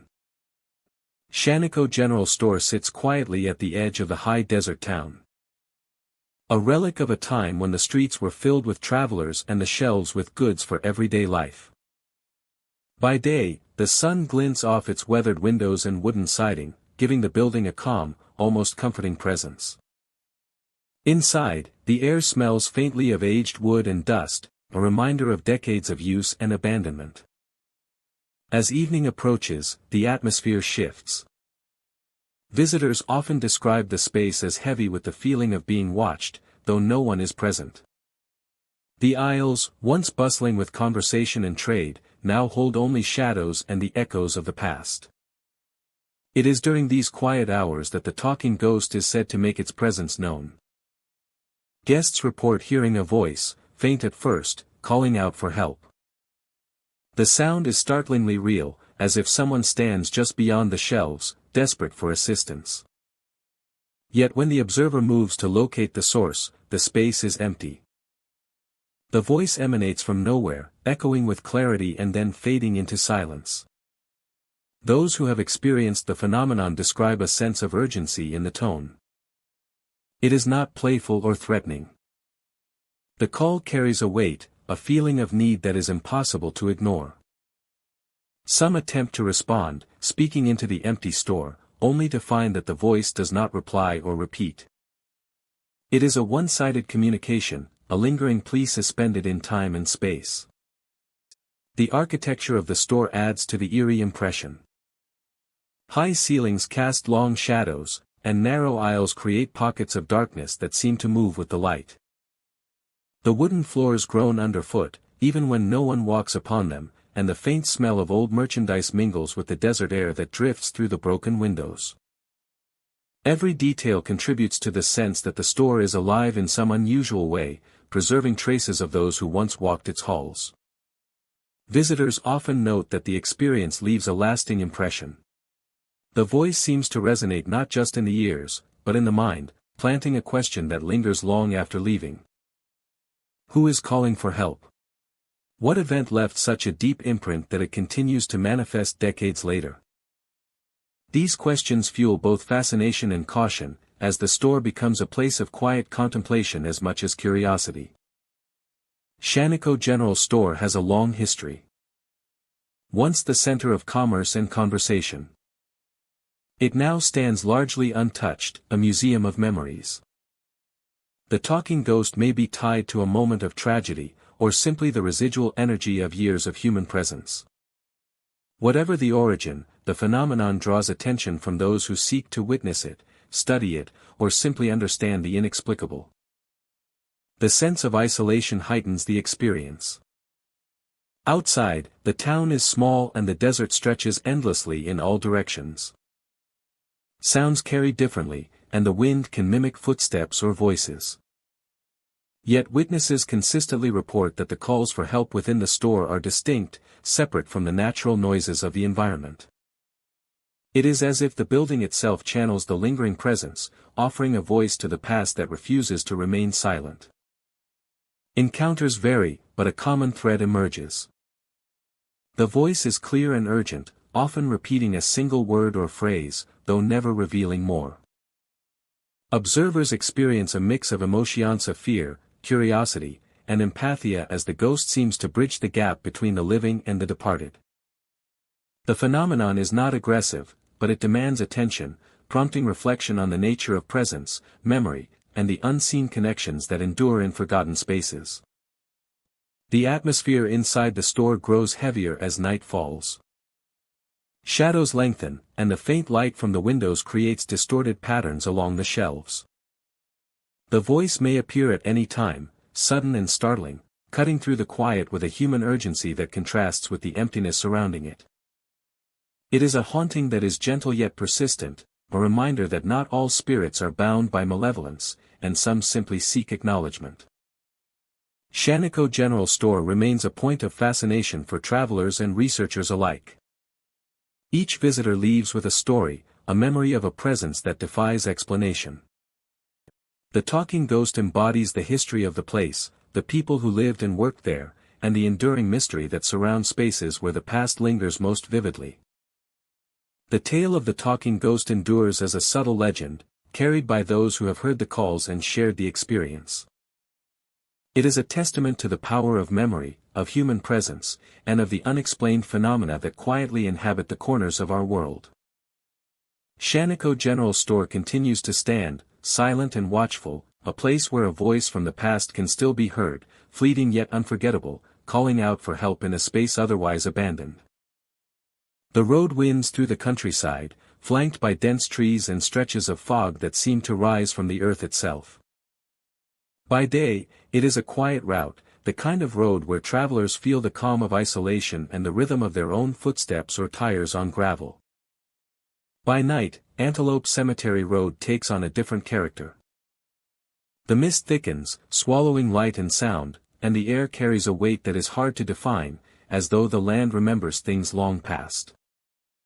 Locals speak of the phantom riders, two figures on horseback that appear when the fog is heaviest.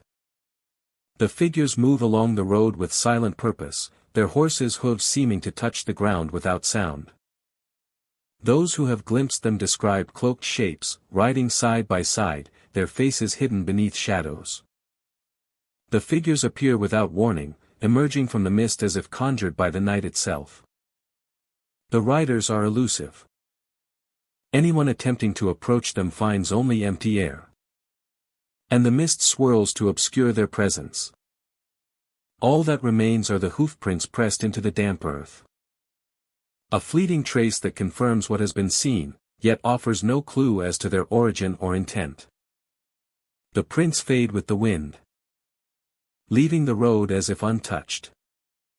Yet the feeling of being watched lingers. Stories tell of travelers who followed the riders, drawn by curiosity or a sense of duty. Some report the horses moving faster when pursued, yet never reaching the edge of the fog. Others say the figures disappear entirely when confronted, leaving an eerie silence behind. The effect is both unsettling and captivating, a mixture of fear and fascination that draws people to the road despite its reputation. Some report the horses moving faster when pursued, yet never reaching the edge of the fog. Others say the figures disappear entirely when confronted, leaving an eerie silence behind. The effect is both unsettling and captivating, a mixture of fear and fascination that draws people to the road despite its reputation. The history of Antelope Cemetery Road is entwined with tragedy and memory.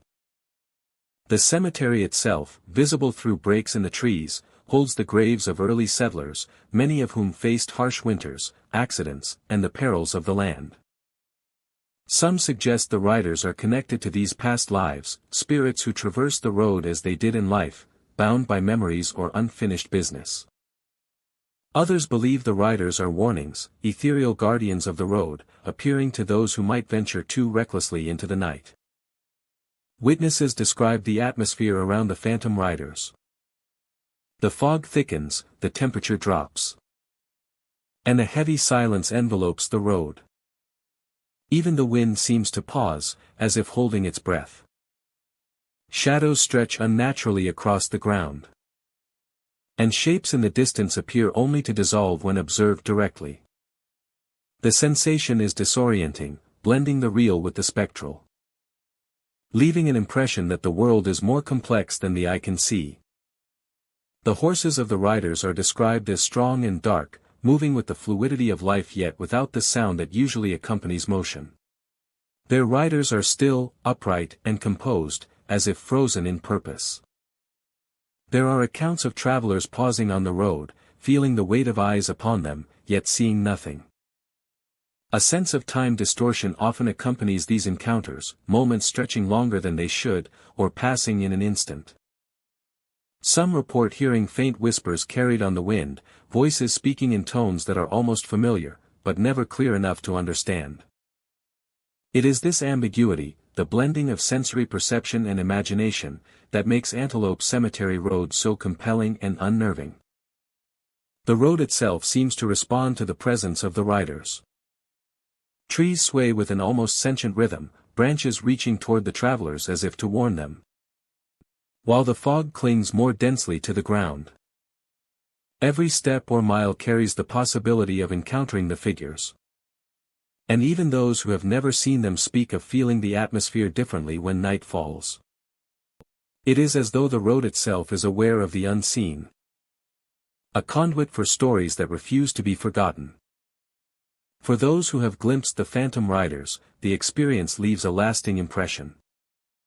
The hoofprints, the fleeting silhouettes, and the oppressive quiet all combine to create a memory that is vivid and haunting. Even long after the encounter, travelers describe a heightened awareness of shadows, of movement in the corner of the eye, and a lingering sense that the road holds more than it appears to. Antelope Cemetery Road is not merely a place of travel, but a threshold between the known and the unknown. The phantom riders appear to bridge that divide, guiding, haunting, and reminding all who witness them of the lives that came before. Hoofprints in the fog are the only evidence they leave, yet they are enough to ensure that the legend persists, drawing the curious, the brave, and the wary alike to the road that will never truly be empty. Even as dawn approaches and the mist begins to lift, the memory of the riders lingers. Travelers feel the echo of hooves, the weight of presence. The weight of presence, and the quiet insistence that some things remain unchanged. The phantom riders of Antelope Cemetery Road do not hurry, do not falter, and do not speak. They simply ride, bound to the road, to the fog, and to the past that refuses to rest. Thank you for joining me tonight as we walked through Oregon's haunted villages. We have passed abandoned streets, empty houses, and fog-laden roads. We have felt the presence of those who cannot leave. These villages may appear quiet in the daylight, but when night falls, they awaken with the memories of the lost. Some spirits are lonely. Some are warning. Some simply enjoy the company of the living. If you ever wander through these villages at night, listen to the whispers, watch the shadows, and respect the lives that linger still. Some stories never end. And some spirits never rest. Until next time. Stay curious. Stay safe. And remember that even in the quietest villages, the past is always near.